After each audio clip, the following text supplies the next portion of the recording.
Welcome to Decision Space, the only podcast that takes place right here between the turns of your favorite games. I'm Jake. I'm Paul. And today we have a very special episode where Paul is joining me here in person, and we are just going to talk unscripted about some of the games we've been playing recently and just see where that takes us. I do want to say the reason we're recording without Brendan today is because has a family issue come up, so we're definitely keeping him in our thoughts, and I'm hoping that this surprise episode popping up in his feed and in yours might bring a smile to his face while he's going through some tough times. So, if you know Brendan, I encourage you to maybe send him a well wish or two. And hopefully we'll be back to our regular recording with Brendan in time for next week's episode. Superb.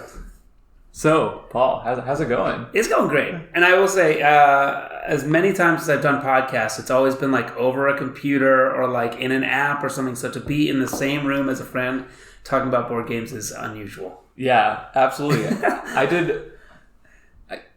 done 50 episodes of the Keyforge podcast that were 100% all virtual. Right. This has been all virtual so far. I have recorded one or maybe twice as a guest on the Birthday Bros Kickball podcast live in Lawrence, Kansas. So I've got a little bit of experience with this. So I'll try and keep us on the rails. Thank you. Appreciate that.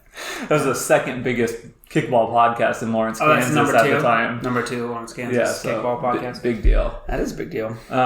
So let's jump right into it. Yeah. What do you want us to start with? Terraforming Mars, Absolutely. Ares Expedition, because that's the one we've played together. Played it together, and I played it again last night. So, and I've not played Terraforming Mars, as you know. So this is my only terraforming experience. And I haven't played Race for the Galaxy, which it's very similar to, but I've played Roll for the Galaxy. And I just bought the $30 Target one. Didn't back it on Kickstarter. Didn't necessarily know what I was getting into, but I think overall, pretty sweet game. Yeah, you were nice enough to bring it over. So my wife and I played with Paul.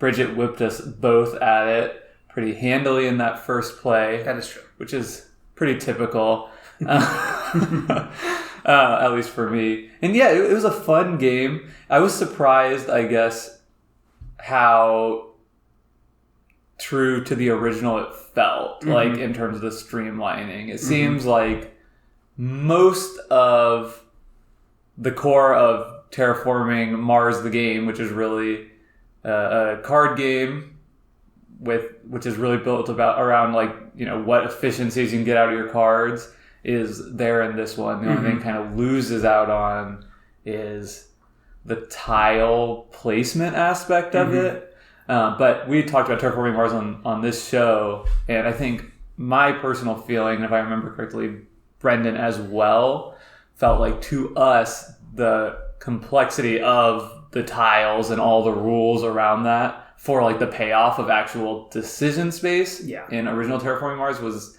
almost a downside. There's too much rules complexity for the payoff. Right. So I mean, that didn't bother me at all as a veteran of Terraforming Mars not to have it. Yeah. And the way that they handled the tiles in this game to me was a little disappointing, because they are laid out in that grid to sort of mimic the look of the original game, but functionally it could have been a stack. Right. It could have been cards. It could have been a die. It could have been anything. And I think, maybe they're planning to have expansions and expand on that. It'd be really easy to do. But even just something very simple that would let you, make connected clusters or longest routes, something where the decision to which one to flip is a little more interesting. Yeah. So in this one, it's literally just the 9 ocean tiles, or is it 8 ocean tiles? Sure, yeah. And so you flip it over, and based on what's underneath, it'll get some benefit, but there's absolutely no way to even predict it. Even if it was like split into thirds, be like, over here you're more likely to draw a card or more likely to get a certain kind of resource. Yeah. That might have been cool to at least give like some agency over what you're saying, as opposed to what it is, which is just completely random. Yeah. And I know for people like Tom Vassell, this has replaced the original game, and so I would expect that they'll have a whole slew of expansions like they've done for Terraforming Mars, and that will probably help keep it in my collection. The game that I played last night was with the Kickstarter edition, which had almost no differences. The dual layer board felt fine, but not essential for me. It did come with little insert, organizer, which was nice for the resources. But I pulled off some different combos. I was like the research guy in this game, and so I had cards that when I would draw cards, I would get to look at an extra card and keep an extra card. Is that the one you had when we were playing? No, I don't think so, but I did keep choosing research as my action over and over, and I think that was partly because I felt like my combo relied on me getting like steel production cards or something. Right. So I was just like trying desperately to dig for those cards that just weren't coming to me. I had a similar type of game where I had 4 titanium, so that's a $12 reduction. I'm sorry, mega credit reduction on all Not to of be the cards. confused with Metacritic. No, very different. Very different. And so I was digging for those cards and having some success, but ultimately the other players sort of did all the terraforming faster than me. Mm-hmm. I like it. I enjoyed it, but I don't know if it'll stay in my collection because it still takes about an hour and a half to play. Yeah. It's interesting, right? Because it definitely feels streamlined rules, complexity-wise, but it didn't take as much playtime off of the original game as I might expect. But I do wonder if, like, some people might not be comparing apples to oranges. Because I've been seeing a lot of criticism of that online, where it's like, if you are... And a lot of people, like, Terraforming Mars is a lifestyle game for them. They've got, like, 10 expansions, and they play all the time. So if, like, you are that person that has, like, internalized the rules and you play it every week, and you're playing that in an hour and a half, and then you play this brand new game and you're learning it and reading the cards for the first time, and that takes you an hour and a half. That doesn't really mean that this is just as long of a playtime, right? Maybe I could see this game getting down to under an hour for an experienced group. No problem. We were humming along pretty quick yesterday because they had played the original Terraforming Mars before, and I liked the pace of all just kind of doing our things at the same time and paying a little attention to each other and the state of Mars and how it's being terraformed. That was good, but in general, I steer a little away from those multiplayer solitaire games. I think that was I've kind of 2 nitpicks with the game. Yeah. The first is that where you're doing your own thing, but sometimes, which also means like if you just go a few turns, you might have no idea how somebody has like achieved what they've achieved. That happens a lot. And if you're like a little bit of like suspicious person at all, you get for sure. Or somebody just does something huge in the game, and you're like, that doesn't seem right. How could you possibly have 20 heat already? Right, exactly. And that's never like a fun moment. You're like, I'm just gonna need you to like walk me through how you did that, because it is. I just think like the person there is like an inherent accusation of like possibly you messed something up, or even hearing I'm not saying you did do anything wrong. I just want to like make sure. It's like it almost feels like, well, you think I'm an idiot, right? You think I don't know the rules, right? That doesn't feel good either. Yeah, and then also there are times when you like do something really cool and you like want people to see it, totally. But then that's sort of like you're like slowing down the whole game. You're like, everybody look at me because I'm spending all my credits for this move, and everybody's kind of like, okay, cool, and then they kind of go on. So that's my first nitpick. Okay. The other is, to me, it feels like, and I think you even mentioned this after the game, but it feels incomplete in a way where it feels like they've got canned expansions ready I'm sure to go. They have to. Right. And which normally I think it's like a little bit harder to tell if like this is like the complete game if they're holding back. But here it really feels like there are, and I think the main thing missing for me is Terraforming Mars has like this really cool system of milestones and awards, where you have to like pay a certain amount of credits, and you're basically like gambling. Like, I'm going to be the one that has the most heat production at the end of the game. And the earlier you do it, the cheaper it is. So like the first award funded is like 5, and the second one is 10, and then like 15, which is really a fun like risk versus reward thing. Yeah, because the earlier you do it, the more likely somebody could like surpass you or whatever, and that's such a cool element of the game. So while I didn't mind the missing tile components, I did miss that, because especially at the end of our game, it feels like the Terraforming Mars system, and the same here, has a tendency to kind of drag out a little bit, because the players who are behind don't want to achieve the end game conditions. Yeah. Right? So you can like actively like, I'm not going to raise the temperature. I'm going to force somebody else to do it so I can like hopefully catch up. And it feels not as bad to do that if you're working towards these other milestones. Yeah. But without that, there's nothing else you're really working towards. So it really does feel like we're just like, okay, the game was going at a rapid clip, and now we're stalling for like 2 or 3 more turns around the table. So that was my nitpick. I think that's easily solved with an expansion. Yeah. But it's just like, it should really, like, should be in the base game. That's a pretty common complaint, I think, of games, is like, for example, Res Arcana, which I like, and you've done on the show, right? They have, in the original insert, they have pockets for things that have come out in expansions. And so you have a pretty clear sense that that was the plan. Right. And I think for a lot of people, they're like, well, you're holding back, you're trying to, double bump me on the pay. It could have been a cheaper total product overall. But for the publisher, it makes a lot of sense to get a $30 Terraforming Mars game in Target. Many, many more people are going to play the game. Overall, it's going to expand our hobby when that happens. And they're probably going to sell more of the expansion. Right. As opposed to a $60 copy that has 2 expansions in it.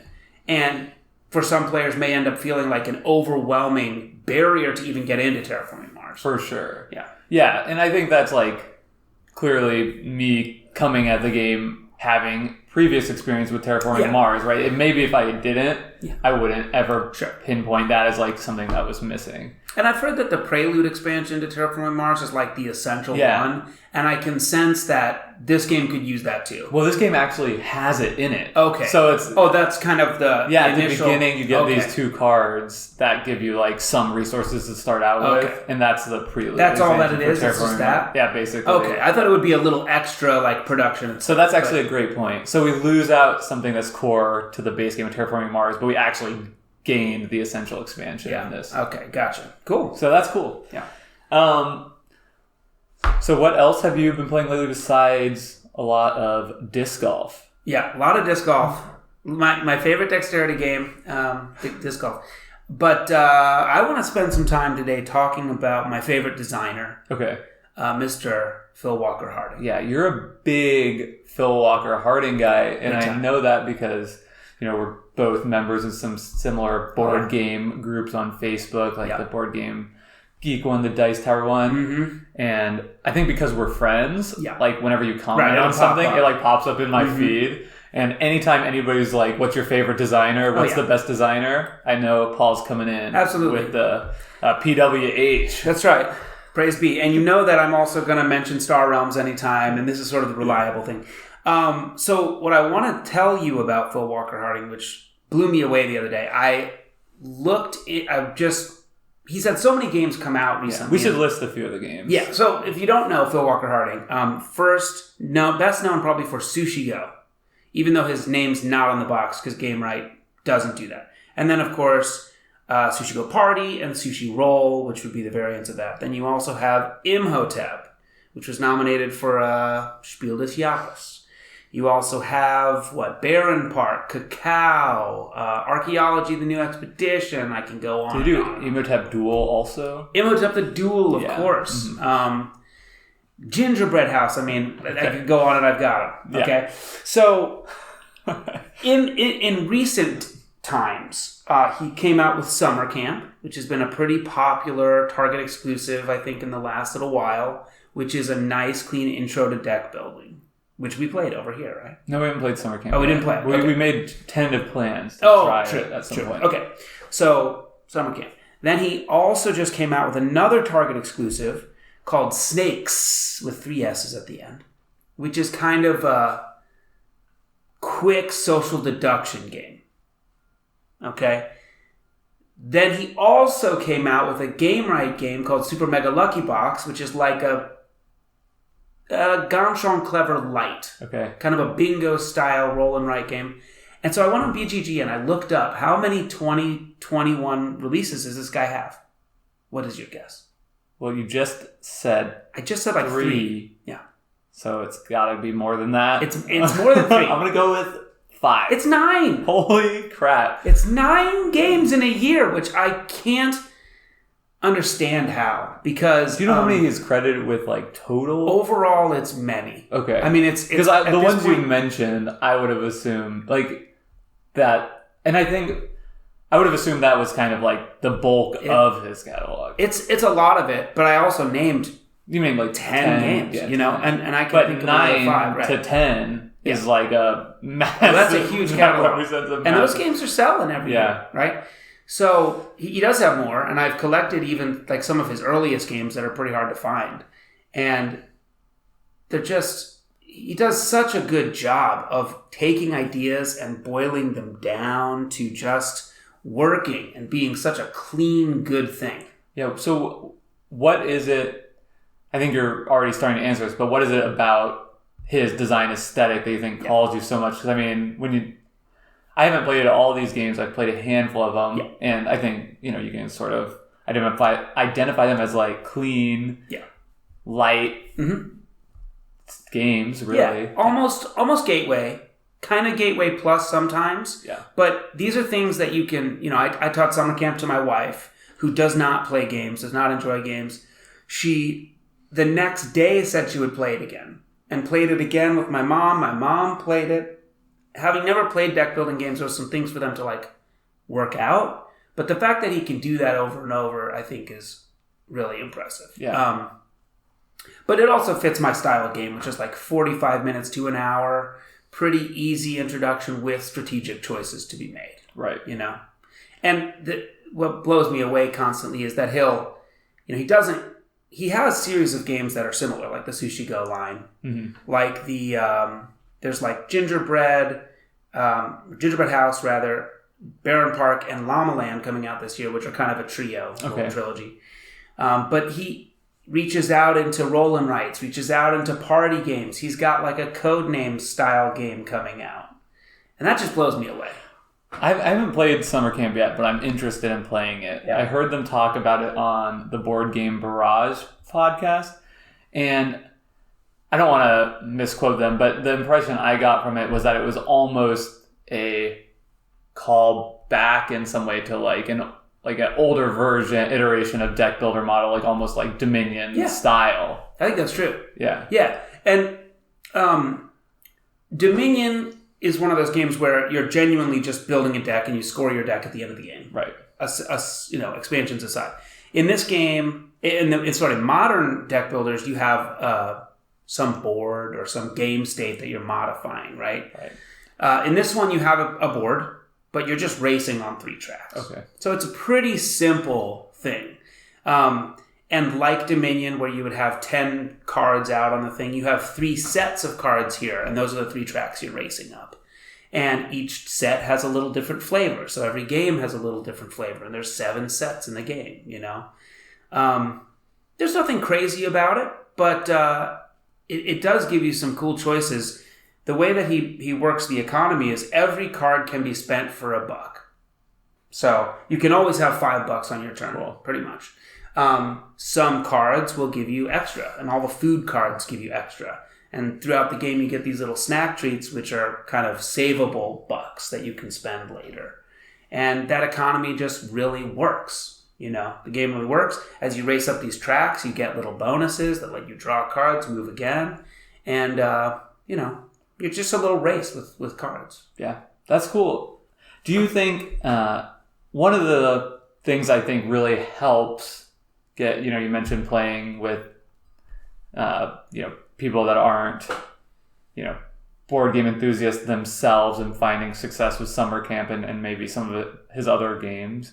I know Sushi Go is a game that I've played with my family, and everybody had a lot of fun. And I think one aspect that makes a game work well in those settings is that there are like strategic choices for me. Like I feel like I'm still making, I can make like smart choices, and maybe that'll give me a better chance of winning, but it's not like guaranteeing that I win. That's true. Right? Do you think that's something that is like a kind of a through thread for some of his games? Definitely. He has a really consistent style of, with maybe a couple of exceptions, of what I would call a linear point system, where the game trickles you points pretty steadily. Like in a game like, what's the best example of that? Imhotep, for example. Every time you place a cube on a boat, which you can do almost every turn, you can reliably expect to get 2 points. Right. It's not going to hurt you. Yeah, it's not. And so, it trickles in points as the game goes along, and they stay pretty well balanced on like a 2, 3, 4 scale. 1, 2, 3, 2, 3, 4 scale. And that keeps the game pretty close regardless. The games hang on, I think, pretty small decisions that when you're playing with people that are maybe new to the game, they might make those decisions accidentally. Even, yeah. But it may still matter to you in your kind of conception of how the game's going as you think about it. That's definitely helping. The only place where he has more of that ramping, like quadratic or exponential style points, like an engine building style game, would be Gizmos, where you're building this engine and, it's going to be much harder for somebody who's new to the game to kind of figure out that you're about to blow off a massive Right. Yeah. With most engine building kind of combo-y games like that, it's going to really help to know the possible decision space. If you know a certain key thing is potentially coming up, you can plan for it, and that's kind of essential to that sort of game system. That's awesome. Yeah, I need to play more. Barren Park is one that's been sort of on my radar to try for a long time. I never have, but I have enjoyed Sushi Go, Emotep Duel. Cloud City is another good one. Maybe some others. There's so many. And so last night I played a little game that you can't find it. I think it's his first game. It's called Pack of Heroes. And I ordered it from Board Game Geek just to try to get a copy. Right. Because I'm that way. And you've got to have the complete I'm trying. discography. He's got a couple games that I'm just not going to worry about, okay? But for the most part. And this one is kind of like a mini Summoner Wars, where you have a 3x3 grid, and you're playing cards into the grid, and they're moving around and doing, basically melee damage or range damage or stunning each other or whatever. But it comes with these little packs of heroes, like the what was the one I played? The Data Brigade. They were all robots. And my friend played the Safari Squad, and they were animal people. And they have powers, and we found ourselves having a surprisingly good time just doing these little combos. That's awesome. It's simple. Because if you like that style of game, then you have other ones to play. Yeah. Right? You're going to play a minis game, or you're going to play Imperial Assault or whatever. But if you just kind of an Omni gamer, maybe just trying all kinds of stuff or new to it, just a good way to enjoy playing with somebody. Yeah. It's really interesting just talking about a specific designer, how, board game designers really are other artists, right? Or a musician, right? There's going to be different albums. They might even do different musical genres. Yeah, but definitely. if you're a fan, you're pretty reliably, I've found, at least for myself, going to enjoy their output. Or a director who might do a horror movie and a romantic comedy or whatever. But you're still able to find those things that make it that person's work. Totally. But I'm always really impressed by people that can do that and transition from different genre to genre. I think a similar one to PWH would be Wolfgang Warsch, who kind of has a similar vibe where he's done The Mind and Quacks and Taverns of Tiefenthal and all kinds of other Ganshan Clever we mentioned, right? Where it's doing these things in such different spaces. Yeah. But like for me, I play all of his games. I played. I've like, I really enjoy like that. Gets Talk about me. blowing up. Yeah. Talk about showing up as a designer on the scene. That was insane. Yeah, those were like all in a few years. Pretty good run. That was like a 2-year run. Yeah. It was like those 5 games. Yeah. Yeah. So that's fantastic, and I know. It's cool that people are out. I haven't really, in my personal collecting, like dove super deep in any one designer, but I'm definitely to the point where if I hear a certain person is like attached to it, I'll probably there's something there. I'm probably gonna like it. Well, I'm gonna be bringing him over. You know that much. Yeah. I don't know how we're doing on time, but I have another game to talk about. Yeah, let's do it. Okay. We're like 25 minutes in. So this is a pleasant surprise. I didn't know much about this game. Where did I see it? I guess Rada was talking about it or something. It just popped up. And it's from the Capstone Games new family line. Capstone Games known for like heavy stuff like Lignum or I don't even know what else. Anachrony, I think. Which one? Is that Anachrony? I don't know. No, maybe not. Yeah. And this is Juicy Fruits. Okay. Have you heard of this? I think maybe just like in passing. I listen to like a bunch of board game podcasts and stuff. And so I just got a copy when it popped up on Miniature Market or whatever. Drove over there, picked it up, and I think in the first 3 or 4 days I played it like 6 times. Wow! So there's something there. I played it again last night with 3 players for the first time, and I think it's probably best at 3 or 4. So let me tell you what tell me about this game. Okay. So the vibe of the game is kind of, you've got an island, which is a 5x5 square grid that you're kind of developing. But instead of kind of colonizing this island... I was going to say classic colonization game. Instead of that, this is kind of your island, and there are, I would say, other... I don't know if there are people on your island or nearby islands, but... they all seem to be kind of people of color, and they give you business ideas. You pay them. They give you business ideas that you bring back to your island to kind of enhance it. So it doesn't seem terribly colonial or imperial. What's going on, though, is you have, on this 5x5 grid, there are 12 boats that kind of occupy the outer spaces. So really, you have a 3x3 grid in the middle. And in that grid, you have 5 tokens, 1 for each of the 5 fruits. Okay. And those are banana, lime, pomegranate, orange, and mangosteen, which I've never heard of. Of course. I mean, that makes sense. The classic 5. The obvious 5. Yeah. And it comes with insanely large, chunky wood fruit. And that is definitely a big selling point for this game. Yeah, I love it. Okay, so on your turn, you slide one of your tokens... north, south, east, west, and as far as you want until it runs into something like a boat or another token. And then as far as it slid, as many spaces as it went, you get that many tokens. Of fruit. Of that fruit type. Okay. So if I slide the banana north 1, I get 1 banana. And then because that's out of the way, maybe now I can slide something 2 and get some other stuff.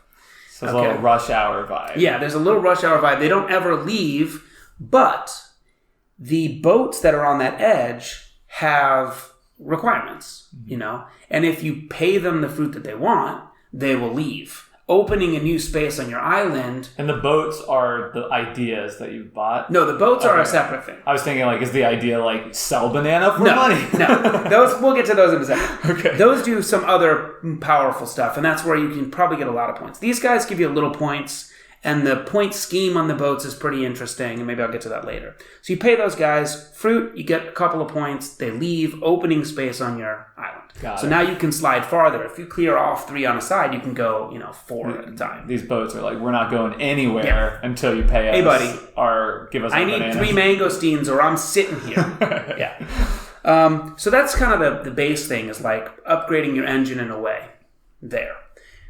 On this other board, you have these business ideas, and they're on a grid of 5 rows by however many players there are. So each row has a different cost and a different point reward from 1 to 5. And so it might cost me 6 fruits, 3 pomegranates and 3 oranges to get something, and I get 5 points. Or it might cost me a lime and a banana, and I get 1 point. And you can kind of do some math there to see what's good. But then the business ideas themselves also will give you some benefit. So what are the ideas? One idea, let's collect fruit better. So you get a new tile, which you put on your board in some space, and then when it slides, it gives you an additional fruit, and it'll give you a choice of fruit. So if it slides 3, you'll get 4 fruits, and they could be pomegranates or bananas. That is a good idea. That's a great idea. Let's get better fruit. That's like my idea whenever I'm playing team sports. Like, let's play better. Let's do it harder, guys. Let's be better, okay? So that's a great idea. Yeah. However, of course, that idea is taking up space on your board, right? So if you only have that 3x3 and you throw that business idea in there, now you only have like 3 empty spaces, so you're not going to slide very far. Okay. Other ideas might be like, let's sell ice cream. There's some ice cream ideas down on the bottom. Maybe you sell these 3 flavor of ice creams and get these points, or those 4 and get whatever. All 5 get you a bunch of points. So you get this tile, you put it on, and when that slides, for every space that it slides, you don't get fruit, you instead sell ice cream. That could be a lot of points. There's an idea. That's an idea, baby. Other ideas might just be like attractions on your island, where if I put this observatory, which is just a little 1x1, it's not moving, it's sitting, it's occupying space, but it gives me 5 points. It's great. So it's kind of like that pivot point where late in the game you want to do that. There's even 2x2 ones that are like 18 points, but it just clonks up your whole island. Wow. Right? I love that idea. I think doing this show, it's kind of like made me realize something that like I've inherently known, but just being able to put in terms like thinking through decision space in game, which is like generally the things that I always find interesting in a game are trade-offs. Sure. You know, that is Absolutely. like at its core, like those are the interesting decisions. It's like, I want to do both. Yeah. Like, this is both good and bad, and trying to like figure out through the efficient path through a bunch of trade-offs is for me, like that's where it's at. So just hearing you describe this game as what sounds like just a bunch of very obvious trade-offs sounds really interesting. And my mom had that exact moment when she played, and she really has played almost no hobby games at all ever. But she was saying, so if I buy that, that's bad. And I was like, well, it's bad and good. And then you have to decide when to do that. And she was like, okay, that's kind of interesting. It also has like a flip side of the business board where there's also a juice factory. And so you get a third option on your turn, which is to like advance these tokens in the juice factory and get some points. Like a little track movement thing. Then there's business ideas that'll reward you for specific strategies, 4 points for every beach that you clear. Whatever. That kind of stuff. Yeah. Yeah. Well, like end game scoring. Exactly. That's awesome. That sounds like a really fun game. I would love to give that one a try. Yeah. I also just like the idea of like buying ideas from people just generally. Yeah. That just like appeals to me. Yeah. I always said like when I was in college and like undergrad, and people were like, what are you going to do? And I was like, oh, I'll just be like an idea guy. I'm just like an idea guy. Yeah. So, here are a bunch of idea guys. Yeah. We're just giving them, money for their service. Like, yeah. And the thing that I found really especially interesting about the decisions in the game, and this has come up in how bad I've been in the solo game, which I should talk about a little bit, because there's 4 modules of solo difficulty, and I've lost everything I've played. The finding the value in the game is pretty tricky. Mm-hmm. Because obviously, there's a balance between getting more fruit and getting specific fruit. Right. So anytime you have that I cut you choose type of thing, that's gonna give you fits. When my mom was playing, I said, well, just try to get as much fruit as you can and then figure out what you can do with it. And that's a fine way to play the game the first time. But then another thing is like these boats. If it has 2 fruits, it gets you 1 point. All right. If it has 4 fruits, it gets you 4 points. It's already double value. But it's taking you longer to do, which means your engine is slower for longer. The time resource. The time resource in that game is critical, especially because the end game trigger is like how many business licenses have gone down. So every time somebody gets something from that business idea board, you're running out the clock. Right. Okay. So just those 2 alone are tough. And then on the board, there are tiles that are strictly worth more, but also in different locations. So you might have in some games the 18-point tile only costs you 2 fruit and gets you a point plus the 18-point tile, right? So 19 points for 2 fruit would be like an insane value compared to the boats I just described. Right. Okay?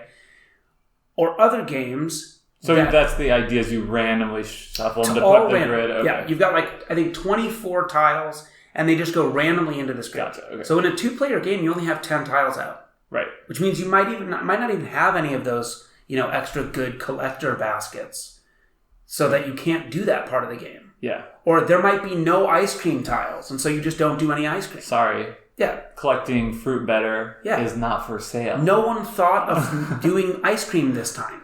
So we're not doing it. It's too hot. Ice cream is canceled. Or it's too cold for ice cream. I don't know. So the location of those business tiles will also change. Right. You're never going to find the same path through the game. Not at all. Yeah. Right. And if a 3 is in the top row, then I'm spending 2, like a 3-point tile. I'm spending 2 for 4 points. Okay. But if it's in the bottom row, I'm spending 6 for 8 points or something. And just the location of those can really change the way that you play. Right. In general, you get more points for spending more fruit, right? I don't even know. That's crazy. I haven't even played the expansion, which is a further draw on your fruit. The whole one feeling is I need to spend my fruit as fast as I can. Yeah.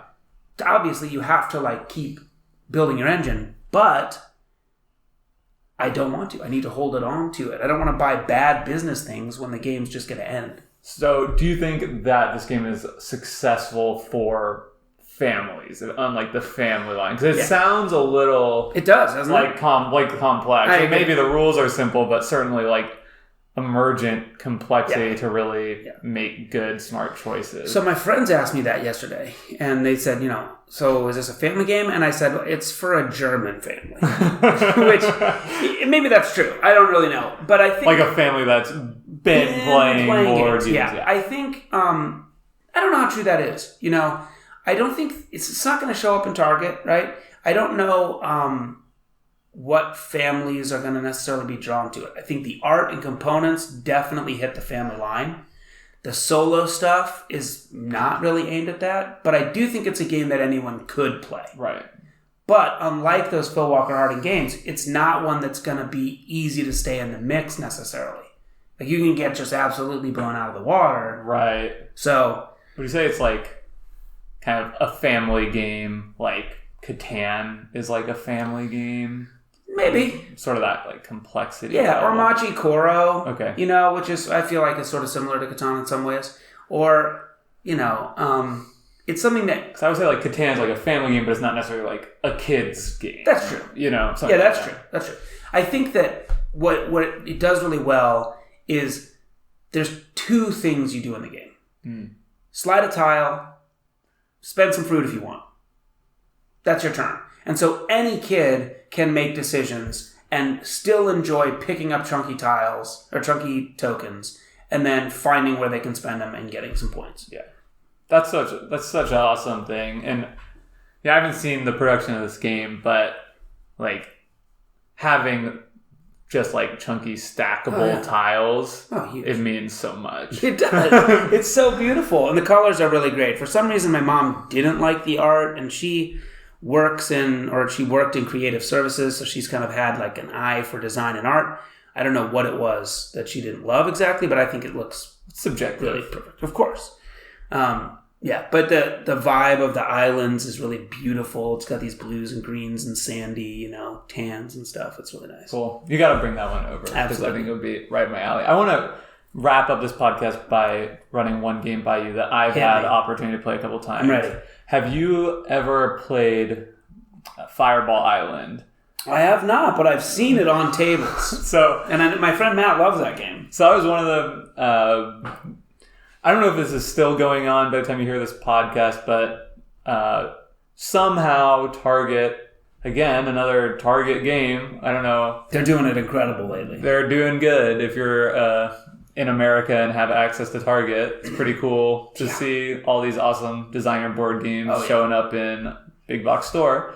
But anyway, so they had this deal for Fireball Island for $30, and I guess the way I understand it, is there's going to be a new edition of the game coming out that's like slightly pared back, maybe like a smaller island.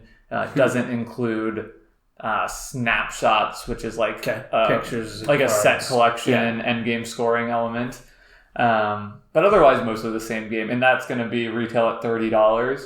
But until then, I think maybe they just like bought out all the reserve supply by Restoration Games, so they've been selling the Restoration Games version, which was, a $100 game, probably more if you back the Kickstarter, for $30. But they put it in new boxes? No, it's in the same box. I thought the Kickstarter box was you're right. Piece of cardboard. You're right. It is a new box. It's like a real box. It doesn't have like the folding like outside. Yeah, I've seen the original box. Yeah. So it's in a real box. So maybe it's even an upgraded version of that. But wild. The difference... The price point is fantastic. Yeah. I guess the difference, you would know which version you're getting because the original one is Fireball Island, The Curse of Volcar. Okay. And the new one is Fireball Island, Call to Adventure. Okay. So if you're interested, maybe swing by your Target and see if you can get a copy. So anyway, it's a re-implementation of Fireball Island, which is like an old game from the 80s that involves roll and move, running around an island, and flicking marbles down paths, trying to knock over your friends. And it's essentially the same game now. I guess the way they made it more modern was instead of roll and move, you have 2 cards in your hand on any given turn, and you choose one to play, which could be, which is going to be like move 6, and then put the fireballs in the head of the giant statue at the top of the board to like roll down like crazy, or move 8 and then flick a marble at your friend off the side of the board. And it has this really fun element where the game is basically set collection. You're collecting treasures. Whenever you run by a treasure on the board, you pick one up, and then if you knock over your friend's little standy guy with a marble, they have to give you one of their treasures. Nice. So it's like a really simple, little fun dexterity game. Right. Not a lot of strategic decisions at all. Very small, but you do have literally your only choice is like this card or this card, which could very easily be the same card. Same card.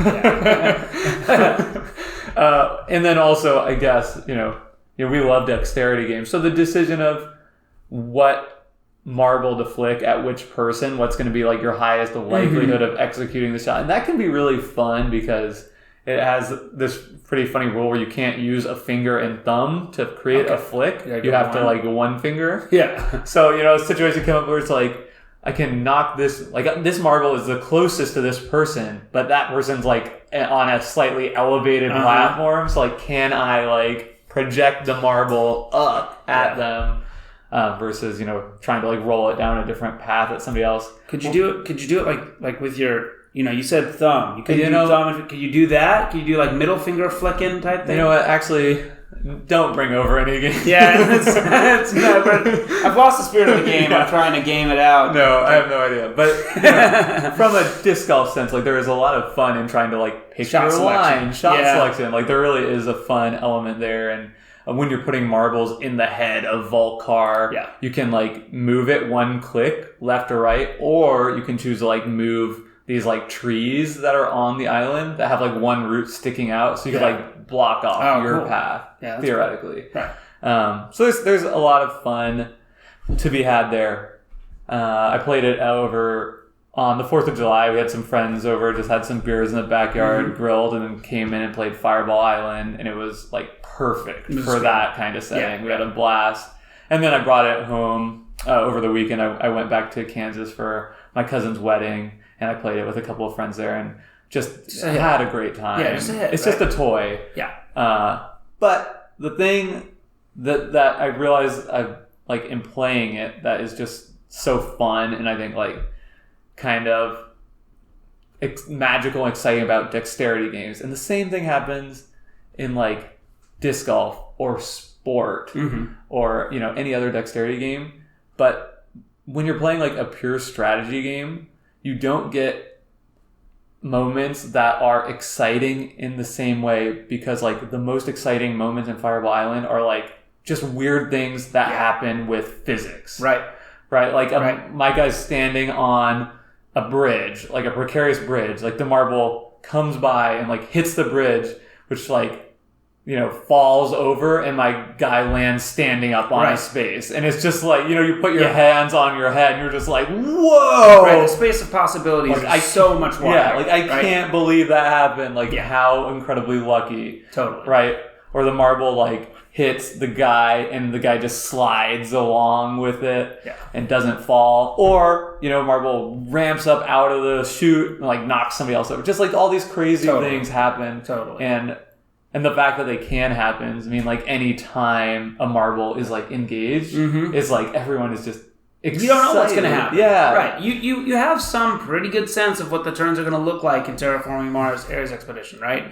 You're going to get some heat. You're going to maybe terraform. If you do it 4 times, I'll be really impressed, but not that surprised. Right. Like, that's going to do something good for you. But when you throw a disc on a course and it might skip and bounce off the basket and in or out, or throw a marble and crazy things can happen, that is a different level of like, you've engaged the world in a different sense. Right. Yeah, you hit the perfect putt, but it's so perfect that it hits the middle pole and bounces right back out, Yeah. It's just, there's nothing quite like that in like a pure strategic experience. And I don't know, I just think that's fun. And, I've had a lot of fun playing Fireball Island. It's definitely not something that I'll bring out regularly after having the collection, but sure, for like those like 4th of July like get together, if people have already had a few drinks and you don't want to like teach anything with like any rules overhead at all.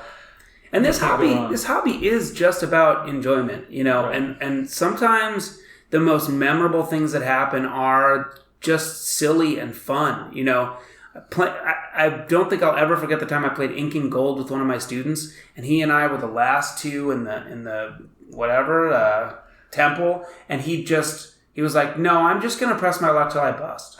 And I was like, what? Why? It didn't make any sense. And he was like, no, I want you to win. It made no sense. And it was just fun. Everybody was laughing, those are the moments that are really great for this hobby. For sure. Yeah, we talked about that on the Carcassonne episode, where it's like, sometimes something about that game is like, sometimes you have the perfect piece to complete the puzzle. And even though you're finishing features for like other people, it's like, it's so satisfying. It's just so satisfying that like, I'm just going to go ahead and do this, So there it is. I think that's going to do it for this episode of Decision Space. Paul, thanks for joining. My pleasure. Anything you want to shout out here at the end? I know you have at least one recent design credit that's kind of getting a little buzz. Well, the Genotype's out there now from Genius Games, and excited to see people able to get that. Should be in retail these days. I also just want to shout out our disc golfing buddies, Brian Surrey, Jamie Stegmeyer. I got to play with Brian, designer of many games like Paradox Initiative coming soon from Elf Creek Games, Merchants of the Dark Road, many other good things. Freshwater Fly, awesome games. And finally, a couple of disc golfers from the big pro world, Nate Sexton, Jeremy Colling. If you're out listening to the podcast, hey, what's up? We're big fans of yours. Just cool to see that the hobby's like all over the place. Yeah, absolutely. Couldn't have said it better myself. What a perfect send-off. You can find Decision Space on Twitter and anywhere you listen to podcasts. Thanks for listening. You are now exiting the Decision Space. Thanks for listening. Please take care and enjoy the rest of your game.